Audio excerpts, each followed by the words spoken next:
Good afternoon, distinguished guests, ladies and gentlemen. Welcome back to another session.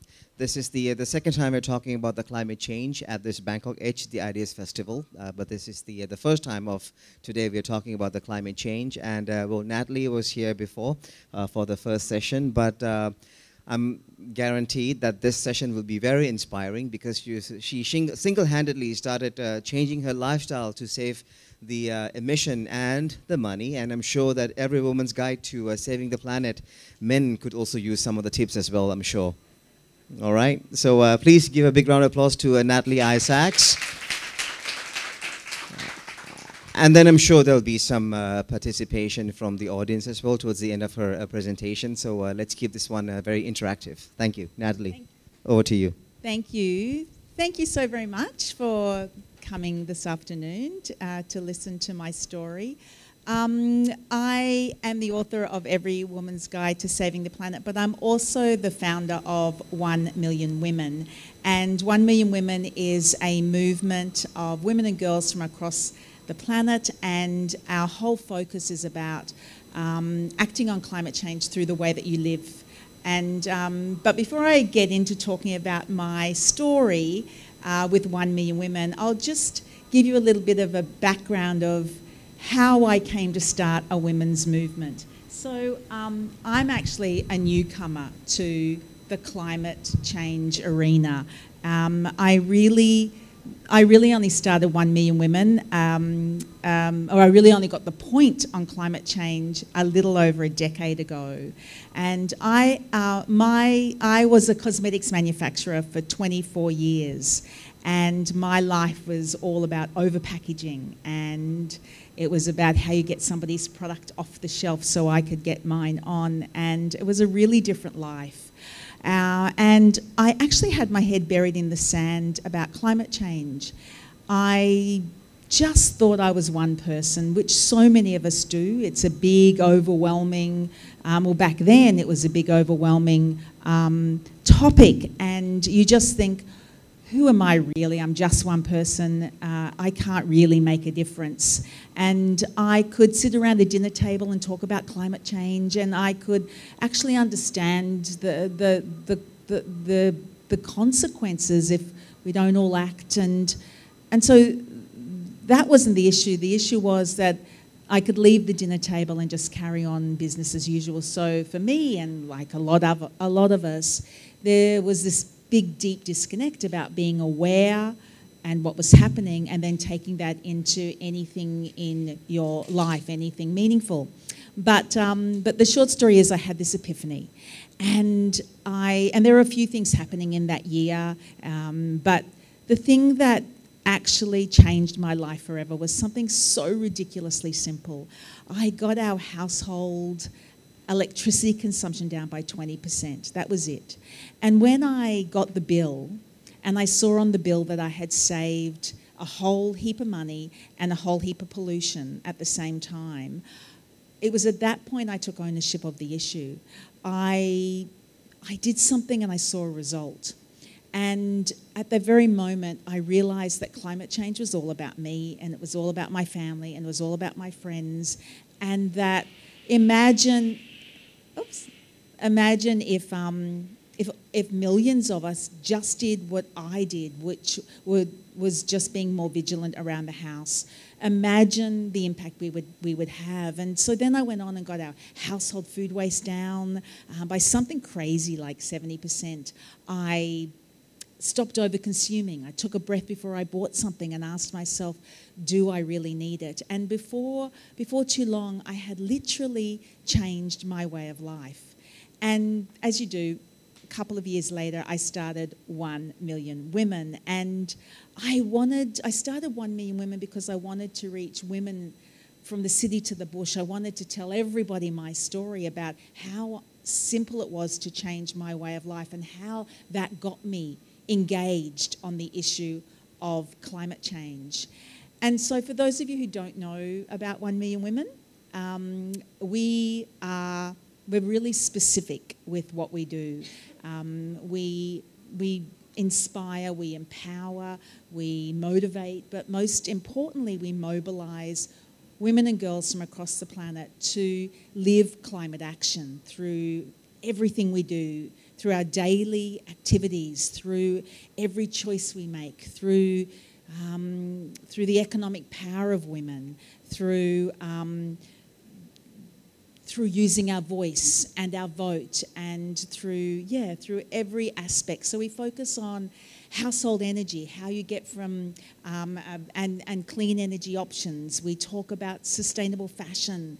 We focus on how you get from A to B with the least impact on the planet. We talk about food waste and diet. And as I said just before, we talk about the economic power of women, and we talk about how we use our voice and how we use our influence and how we use our vote to act on this climate emergency. And so I launched 1 Million Women a decade ago. And I really did think that we would be at 1 million women in 6 months. I thought, how hard could this be? I just tell my story, and then wouldn't everybody want to get on board? But it did take a long time, and 10 years later, we're now 950,000 women and girls from across the world, so we've only got 50,000 left to go. But last year, our blog got 4.5 million views, and with an average time of about 5 minutes on every blog. So that's a real investment in reading our content. Our social media channels reach about 3 million every week, and that's all organic reach. And I think that, and last year we won this beautiful global award for the work that we do, and we've been recognised by the United Nations, because it's a really hard thing actually to change the way that we live when we're doing it in this structure of our high consumption society. And of course last year I launched my book, Every Woman's Guide to Saving the Planet. But creating 1 Million Women has really been a journey, and it's opened my eyes to things that I never saw before. It has taught me so much about empowerment and the empowerment of women. It's taught me about confidence and how we can build our voices and be leaders in every aspect of society. But when I started 1 Million Women, I was a newcomer. I didn't know who the Environment Minister was at the time.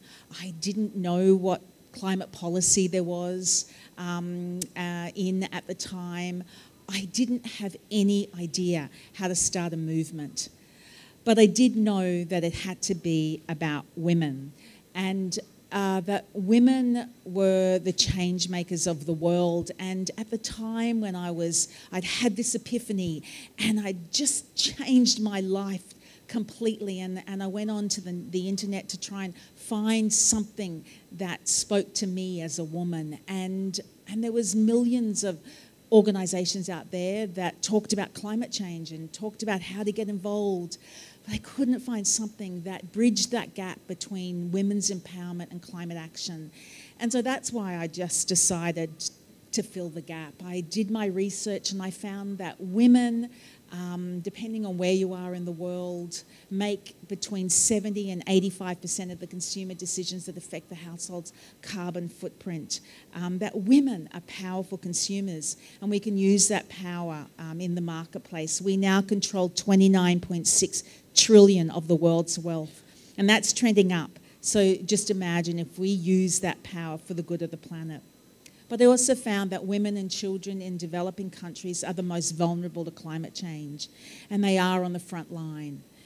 Women tend to be the primary caregivers and the providers of food and fuel, and therefore are more vulnerable to floods and to drought. And I thought at the time, as a woman living in an affluent society like Australia, shouldn't I do everything possible to live with the least impact on the planet, because we all live under the same atmosphere? I also found that through my research that countries that have more female politicians pass more ambitious climate policies, And so women in political positions make such a big difference. And at the time, there was very few women in those positions of power. Women bring more empathy and inclusiveness to their advocacy and problem solving, which enhances their ability as sustainability leaders. Now, there are men in the room here, and please, this is not about being anti-bloke. We love men, and we love men involved in 1 Million Women. This is just simply about dialing up the unique strengths of women.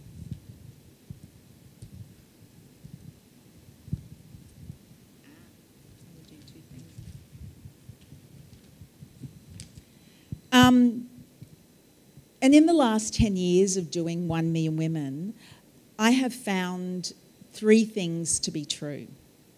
Yes, that women are change makers, but also that how you live and changing how you live is a really hard proposition.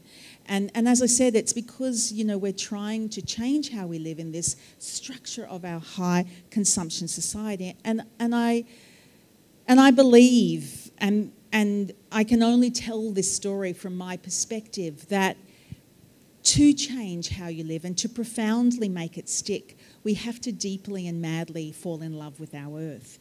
We have to truly understand that absolutely everything we do really does shape the world. And we have to emotionally connect with this. In our hearts, we can't just articulate it in our heads. It has to travel. It has to travel to our hearts. And once it does, once we truly understand that what we do matters, changing how we live does become a much easier proposition. And I know that, and I guarantee that, because that is exactly what happened to me. And I see it and I witness it every single day in our big 1 Million Women community. It's that deep reciprocal love of this earth. You know, I live in Australia, I live in Sydney, I live on the beach, I live 2 minutes away from the ocean. And I love more than anything else diving into an ocean and feeling the sand between my toes, and it is my place of serenity. And I love that ocean so much. So what about all the single-use plastics that we use that go into the ocean? Before I got the point on climate change, I thought I loved the earth. But I really only took from the earth what I loved instead of giving back.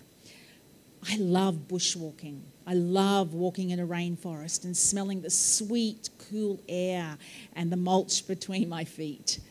And I love sitting under a tree and just having a picnic. And what about all the food waste or the plastics or the things that we don't need that end up in landfill? When I did my research, I found out that just in Australia, we waste $10.5 billion on stuff every year that we barely or never use, and that stuff ends up in landfill. It is those early stages of changing the way that you live. It's those quick wins and those clear results that move you on to the next thing, that keep you going. For me, getting my electricity bill down, reducing my food waste, buying less, saying no to overpackaging were all in my immediate reach. And what propelled me onto the next thing was actually seeing the result. I had more money in my pocket. I was coming away from the shopping centre with less in my trolley. I embraced this concept that less was actually more. And I was feeling quite giddy and free from that feeling of that I didn't need more in my life. You know, in Australia and in so many countries, there is this misguided belief that the more stuff we have, the happier we'll be. And it actually isn't true. It's the more experience that we can have in life. It's the memory anchors that mean so much. And the stuff is just stuff.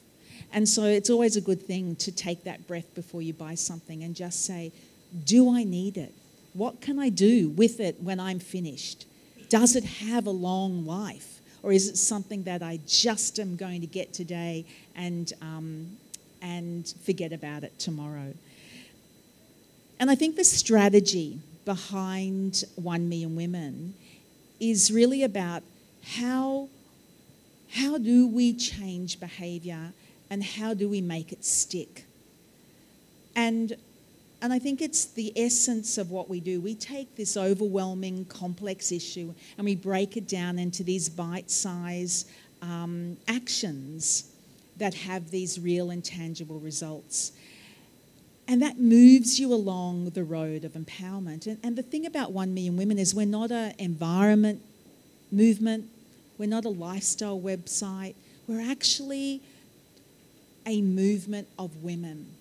And women that, of all ages, across all backgrounds, across the planet, that might join for whatever reason. It may have been a vegetarian recipe that we showed, or it might have been a campaign that we're doing, or it was our app that they downloaded. But whatever it was that brought, or it could have just been that they wanted to be part of a tribe, part of a women's movement, all singing the same song.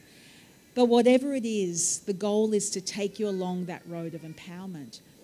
And the message is to just act. Don't worry about not knowing who the environment minister is or not knowing what climate policy is in.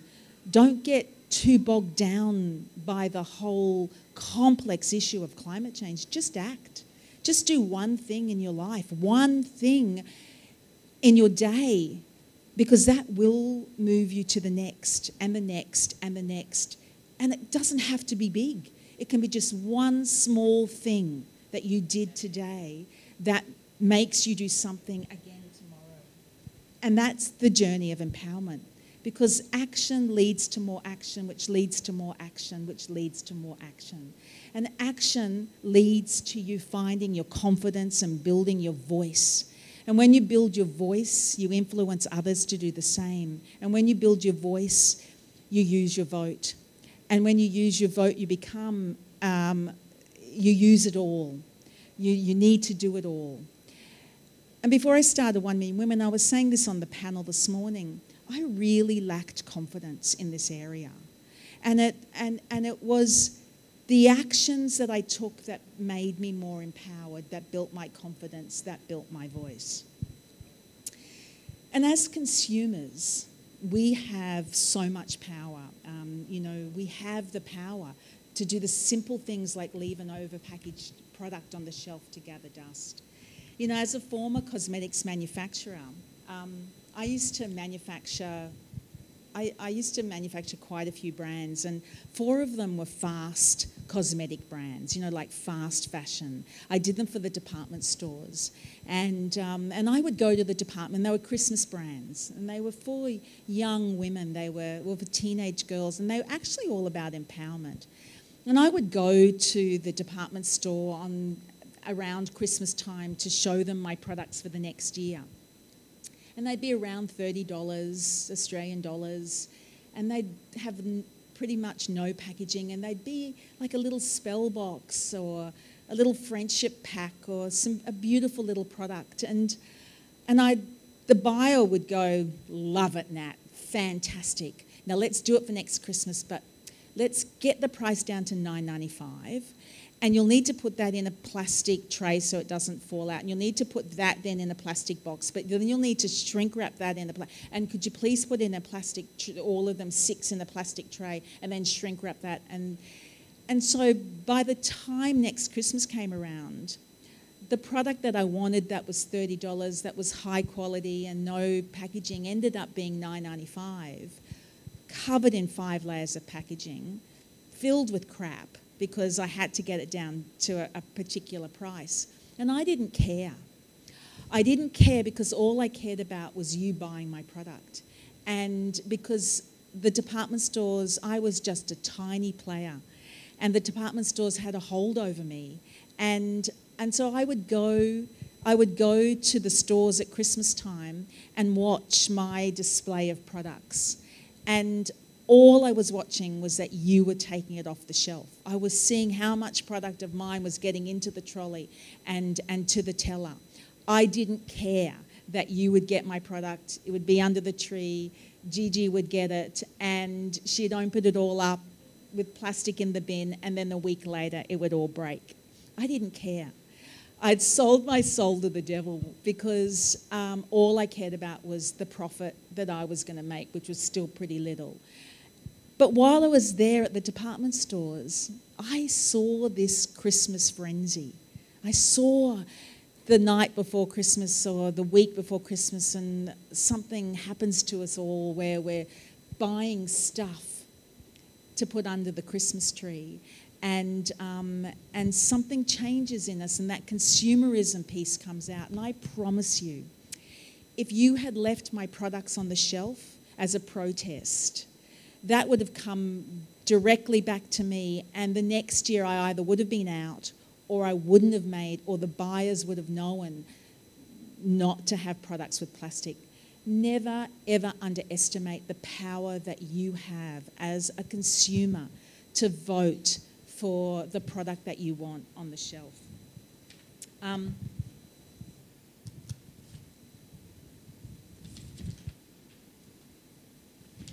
so everything we do has an impact on climate change, on this planet. 17% of the world's emissions come from our households, and there are 1.5 billion households in the world, and the fashion industry is one of the biggest polluting industries in the world. And in Australia, we waste 1 in 5 shopping bags of food. And so just imagine if we flipped that story, if entire populations bought 50% less stuff, or if we reduced our food waste by 50%, or if we left those overpackaged goods on the shelf. If 1 million households in Australia got their household electricity consumption down by 20%, it would actually shut down 2 coal-fired power stations. That's really powerful. In the last 10 years of doing 1 Million Women, I have seen community consciousness dramatically change with this. More and more people everywhere are challenging consumption and waste. You all are in this room. Were you doing that 10 years ago? Think about that journey in the last 10 years. 10 years ago in Australia, there were 15,000 households with solar panels on the roof, and today there are well over 2 million.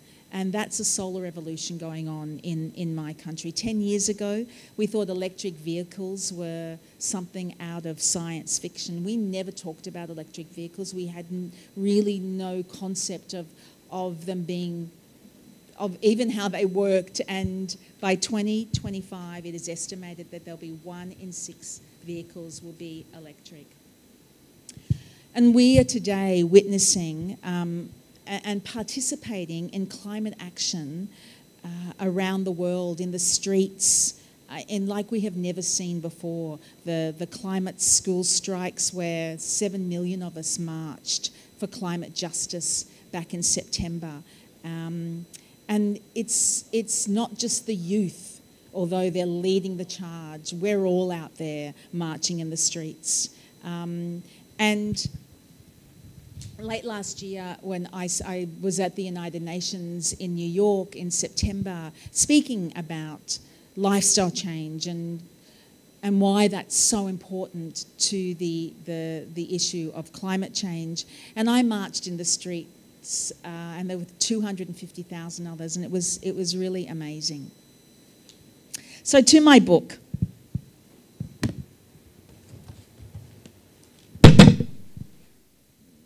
My book, Every Woman's Guide to Saving the Planet. I wrote this last year, and it really is my story of how I went from bystander to climate activist, how I went from being a cosmetics manufacturer and really disengaged in this issue to running now a movement. And 1 Million Women really is, I think, and I've been told it's actually one of the largest women's movements in the world acting on climate change. But 1 Million Women is really just part of a big global movement of women and acting in every aspect of this climate emergency, and we're just one part of that. But my book goes from talking about climate change to the meaning of happiness, to the love of Earth, to the power of women, to the importance of divestment and investing our money and every dollar we spend. It's filled with toolkits on what you can do. And I thought I'd just read a little bit from a couple of pages.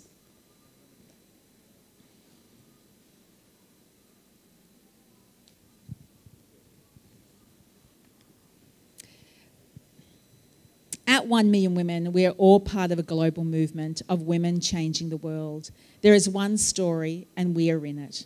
Yes, we're all facing different degrees of challenges, including women on the climate change front line, fighting for their land and the survival of their way of life. But we're all in this together, and we can show that by changing the way we live every day. Solidarity doesn't always have to be spoken aloud. The support we show through our actions connect us to every woman in the world.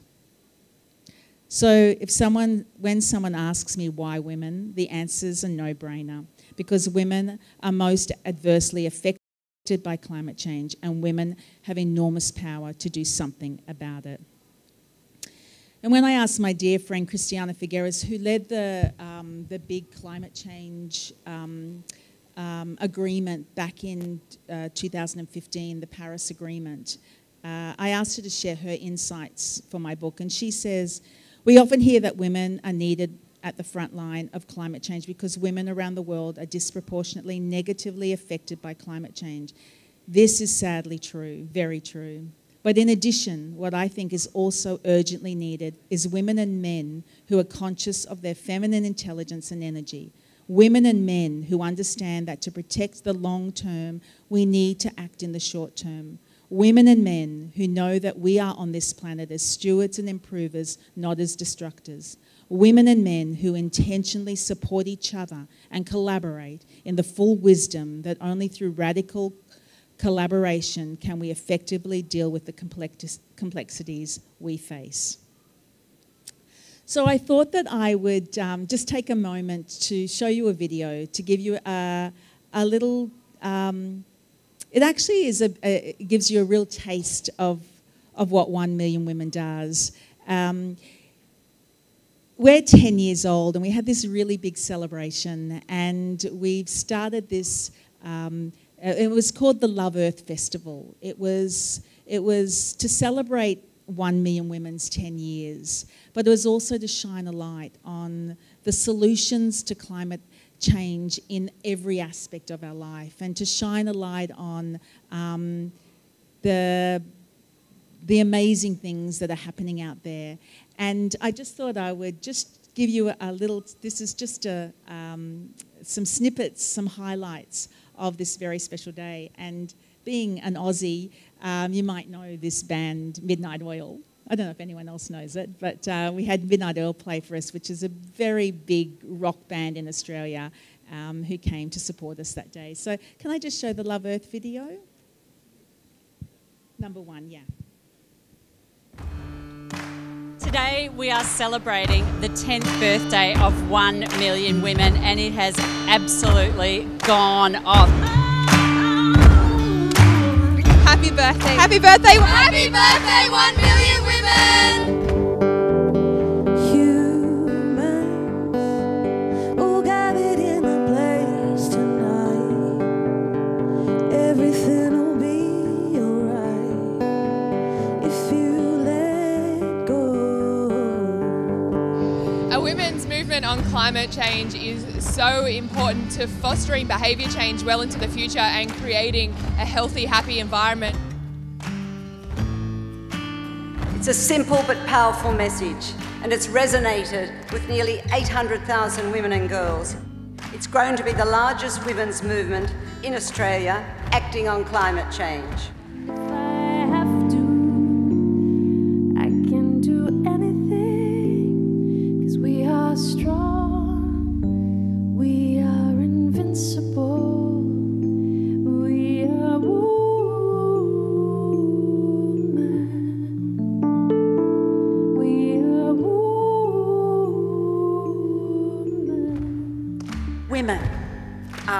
glorious, powerful agents of change. To profoundly change the way that we live, we have to deeply and madly fall in love with our earth. Your love was trying to understand it, make a noise and make it clear.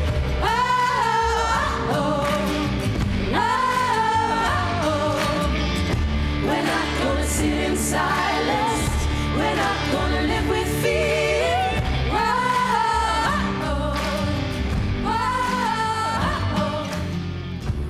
With every dollar we spend, we're making a vote for how we want the future to be. We need to give women ways that they can take action with their own strengths. That piece about how you live goes to the heart and soul of what 1 Million Women is all about. We are building a lifestyle revolution, and we just say act. Act in your own life, no matter how small. Every action you take allows my forest to grow.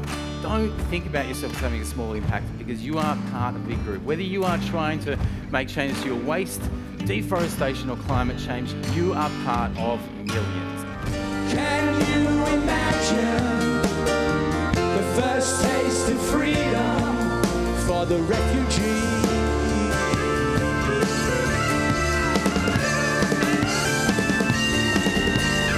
Don't turn back the ships of freedom.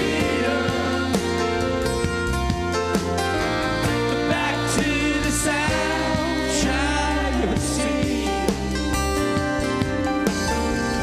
Can you imagine the first taste of freedom? We are waking up, and when we wake up, we are powerful, and we will achieve unbelievable and extraordinary things. Mother Nature needs her daughters. Together, 1 million women rising will become 10 million women rising, 100 million women rising. So 1 million women, keep doing what you're doing. Keep making the change one woman at a time, because after all, isn't that what we have always done? Climate change is real, and it is happening now, and it needs us all. Never, ever underestimate the power that we have to change the world. We're not gonna sit in silence. We're not gonna live with fear. Whoa, oh, oh. Whoa, oh, oh.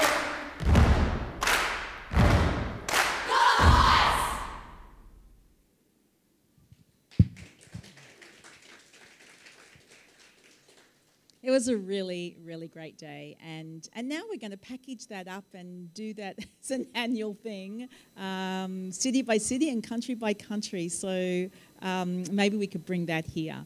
But so what's next for 1 Million Women? We have a really big year ahead, and one of the things that we have a lot of different touch points that you can get involved with 1 Million Women. You can buy my book, which would be wonderful, because all proceeds go to 1 Million Women.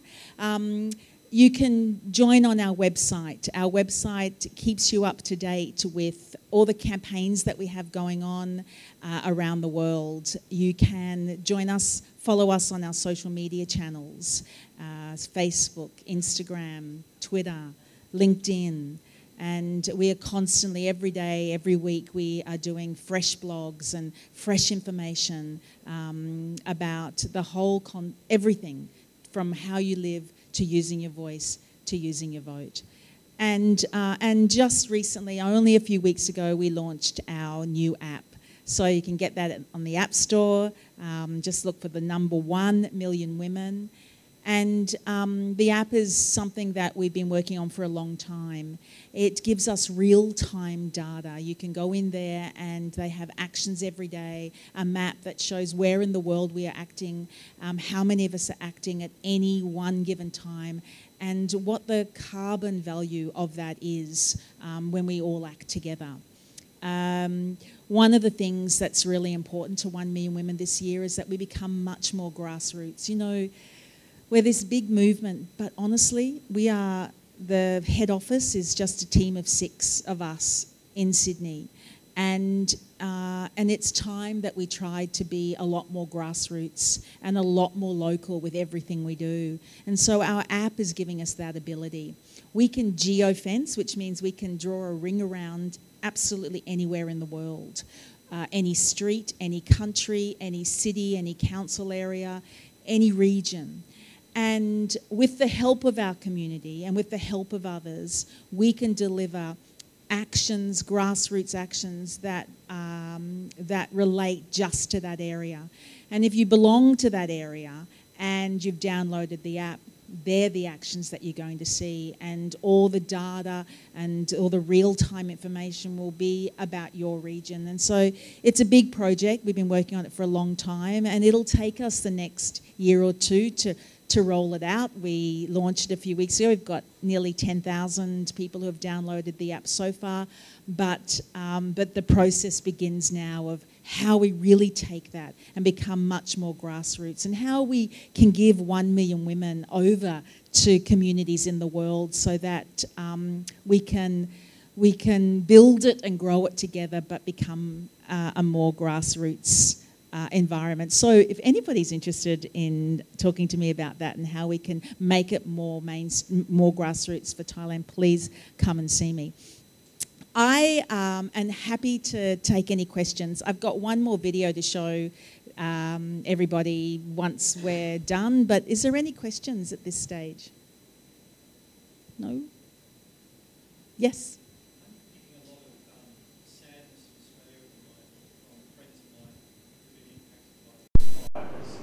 Do you think that's going to drive a whole new discussion in Australia about climate change?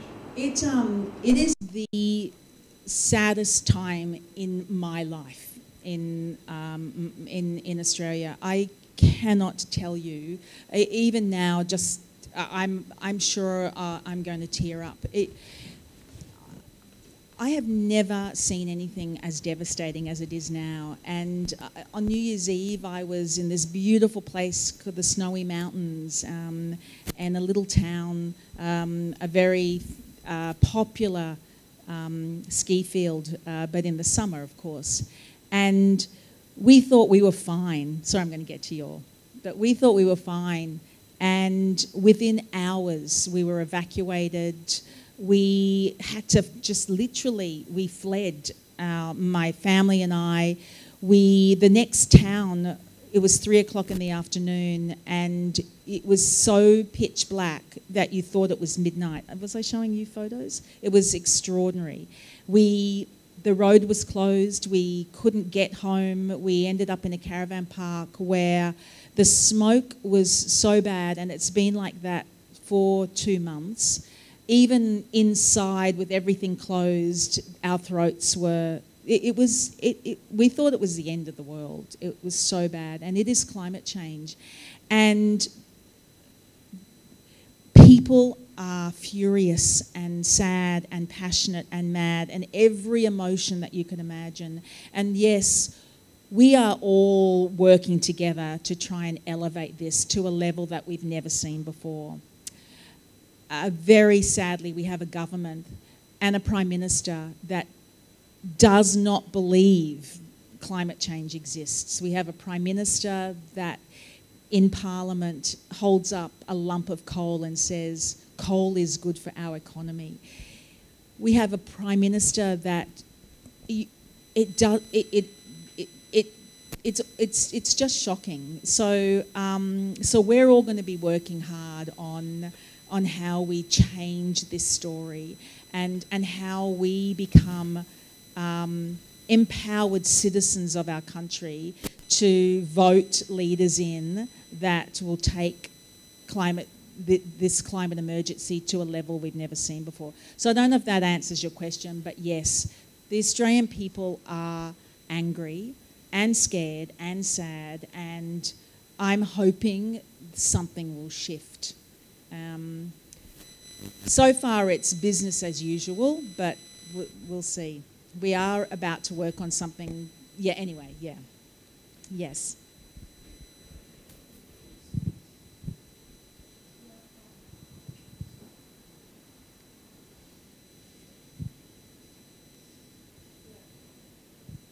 Thanks. Just building on though from that and about the fires. So the last election in Australia was supposed to be the climate election, and it didn't change things. But despite having compulsory voting, one of the few countries in the world where people have to go and vote, what What do you think is the disconnect with people not voting for better action? And is 1 million women working, like the CWA, another powerful women's group in Australia, but with a slightly different identity and agenda? Are you working to get your message into Parliament House and decision making? Yeah. So a really good question, and our Love Earth festival was on the 25th of May last year, 1 week after the election, and we all believed that, and we were celebrating. But I promise you, everyone that came to that, and there was 2,600 people at that at our event, and all of us were almost out. We were the tribe that were looking after each other because none of us saw that coming, and we campaigned for the last election. We did quite a bit of work. So it's to know what happened is it's a complex thing. But we started campaigning the year before, where we did a survey to the women of Australia, wanting to get the heartbeat of women and where climate change was, and would they vote for climate in the next election. And of course 1 million women is a skewed audience, and we did know what we were getting, but we did partner with others, and it did seem that it was the climate election. And it didn't happen, and it was devastating. And 1 million women is now, yes, we are working to try to shift that over these coming months. There's something happening in a couple of months' time that we're going to be really involved with, taking a climate bill to the House for a conscience vote. We're going to really analyse and understand what can we do as a big movement of women over this coming year or two to try and shift what's happening, because we failed, but it wasn't just us. We all failed in some for the last election, and so we are definitely trying to work out right now what is it that we do that is meaningful, and this climate bill is the first step towards that. Thank you, Natalie. I would just like to follow up on that, from what you said, like we were not successful in delivering the message, or we were not. Do you think it has got something to do with people accepting more of tokenism? For example, airlines do things like 1 zero-waste flight. The supermarket says, we're going to not pack our fruits in plastic. And people say, oh, what a fantastic thing. But when it comes down to elections or about using our valuable vote, do you think consumers are not being powerful as they should be? I think things are going to change. I think that these bushfires, as unbelievable as they are, I think that is going to shift the way people think. The last election, there was a lot of scare tactics that went on there, and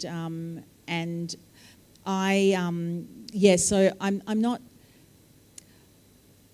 I do think that there is a lot of where I'm going to take my keep cup, I'm doing my bit for the environment, or I'm going to say no to, and you are right, and I think it's actually 1 million women's job to shift those people along so that they don't stop at that keep cup, or that, and it's, it seems so frivolous, but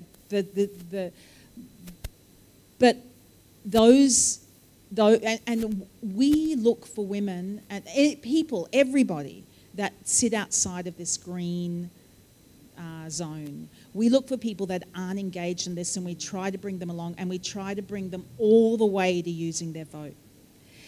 And yes, people drop off along the way. But I think that we have to do a lot more work now, because we thought the election was the climate election.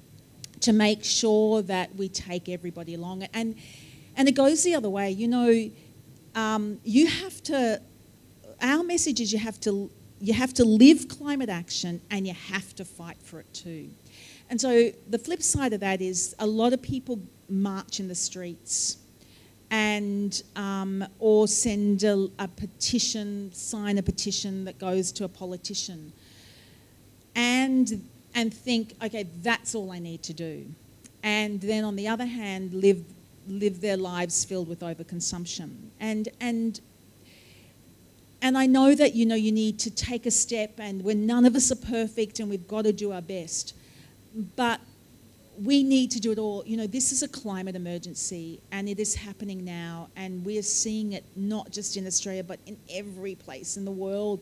We're being affected by climate change right now. And it needs us all. And it needs governments, but governments are put in by the people. And it needs councils and communities and households and individuals, and it needs all of us to act at the same time, and it needs us. We need to use our vote, and there has never been a more important time than now to do that. And so I think that we have got to step up our game to make sure that it isn't tokenism where, okay, I'm doing this bit, so I don't need to do this. I hope that answered that question. Yes? So I work on a project in this region on climate change and wetlands and rivers. So I think comparing Australia to this region right now, we're also having a very interesting year with regards to the Mekong River being at some of the lowest levels ever, and a lot of the communities we talk with are really feeling the effects very directly. So instead of doing things like protests in the city, they're trying to figure out, you know, how to feed their families. And I guess I'm just wondering what you think as a person who's grown a movement from one person to nearly 1 million women. What was the most effective way, like, or one of the top most effective ways that you felt you did that?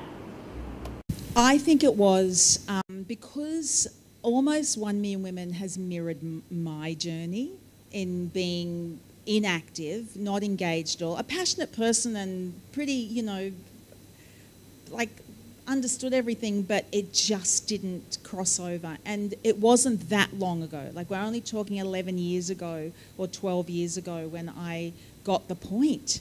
And so I think the most effective thing that we do is what I was saying before with these, just do the one thing that you can actually see a result in, which isn't about marching in the streets, but it is about the one thing that you can do, that you go, and it might be, it's, you know, for me, food waste or electricity, and once you see something and it personally, it affects you personally, that has been the most powerful thing to move someone to the next step. Because does that answer it? Yeah, because I think that so many of us go from denial to despair, and miss this big bit in the middle, which is action. And we all have to be in this middle bit. We cannot slip into despair. That does nothing. That's no good for anyone. And we can't be denying that it's not affecting us or there's nothing we can do. And so we try to focus in any way possible this bit in the middle. And the other thing that about 1 million women, and which I have found about keeping in the middle and not slipping from denial to despair, we try really hard to be optimistic. And it is hard. You know, it's hard to be optimistic. I mean, we're a global movement, but we work out of Sydney, so it's hard to be optimistic when your country is literally burning to the ground. And but if we'll say a problem, but we show a solution. We don't let you wallow. Sorry, wrong word. We don't let you sit. We don't take you down to the bottom and then leave you there, because it's important to know the facts, and it's important to be honest and real. but don't stay down here.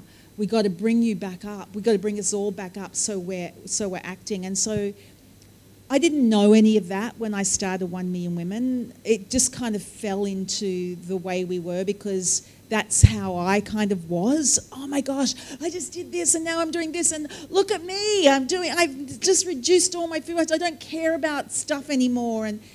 And you know, I was trying to, and I was always optimistic. And so it's kind of that language has kept with 1 Million Women. And we've always tried to show a solution to a problem.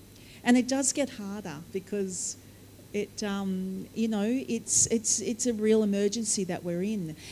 And it really does need us all. And when I started 1 Million Women, I did get, you know, things have changed. Things have moved on so much. When I started 1 Million Women, we were still talking about what is climate change. And that's just 10 years ago, you know, what is climate change? Why is this happening? And, you know, the CO2 goes into the atmosphere and then there's this blanket around the earth. And so we were talking about what is climate change and why what we do matters. We don't talk about that much anymore because everybody knows that it needs everything. Governments need to act. We need leaders who will be courageous and brave and act. But we put them in those positions, and the more people that are living climate action will use their voice and their vote. I absolutely know that. Yes. I know what you're trying to do is, Thank you very much. Okay, I'm going to play devil's advocate here. I mean, the idea of galvanizing 1 million women to the cause, I think, is excellent. But starting with a home, to expect women to take the responsibility to manage, you know, food waste, etc., and all the examples that you gave, what this does is that it reinforces the idea that women are the managers of the household. Women are the gatekeepers of the household. I mean, feminists have always been saying no. That, you know, the sexual division of labor should be turned upside down, where men should be taking on more responsibility. And that shift has only been seen in these quote-unquote Western countries. In Asia, you still have this whole notion of the woman is the head of the household, in the sense that she's the one who takes care of caregiving, managing the household belongs to her. So my concern here is, while the idea is good, you know, doesn't it reinforce that role that, you know, that, I mean, where do we see men coming in? Do we have 1 million men? And they doing their part in the household and helping out in the family and taking charge of food waste as well, and not that food, you know, is just a concern of women. And yes, and if any man in the room would like to start a 1 Million Women men, please go ahead, because I am definitely not going to do it. Look, you are right. This cannot be that, oh, women are mopping up after men's mess. Please, I don't mean that, but I just mean that's not what 1 Million Women is about. And it's not about saying that a woman's place is in the home looking after food waste. That is not what we're saying either. And this is about real issues around every aspect of life, and it is just one of those things that food waste is a really big issue in the household. That doesn't mean that it's a woman's, it's because of the woman that the issue is there. That is the facts, that 1 in 5 shopping bags of food get wasted, and we talk a lot more than about household food waste. We talk about the economic power of women. We talk about every aspect of how you live. And we are unashamedly a women's movement. But we do not say that that everything is on a woman's shoulders, and that we're, you know, that it's all the fault of women. It's just women. 1 Million Women is focusing on, what is that? Is focusing on women and as change makers of the world. But I absolutely get your point, and we're very mindful of that. What about I just end off we actually use our time. Yes, yes, we do. Yes. Yeah. We can. Just to finish off, yes. Yeah, that should be fine.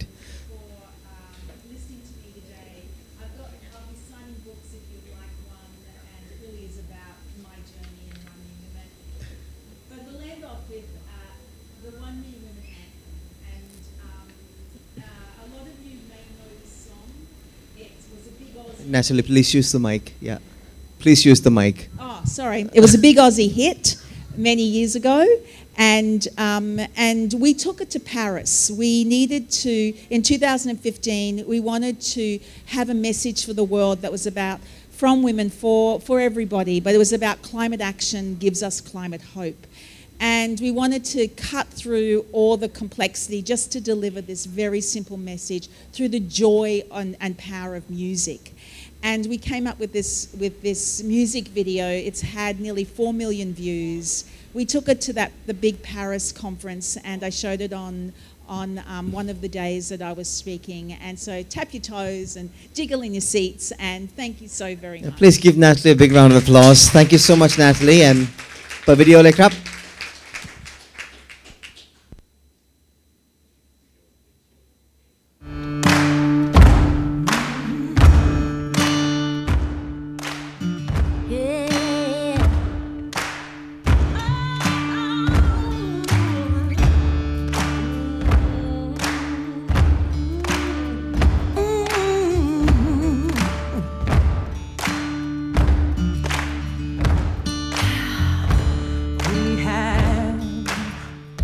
The chance to turn the pages over.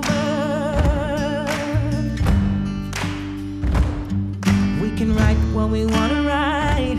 We gotta make ends meet before we get much older.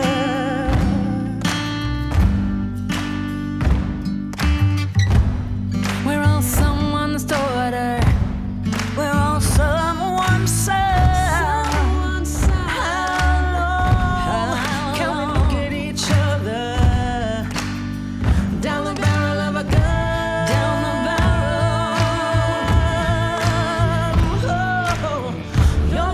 Try and understand it. Make a noise and make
so very much.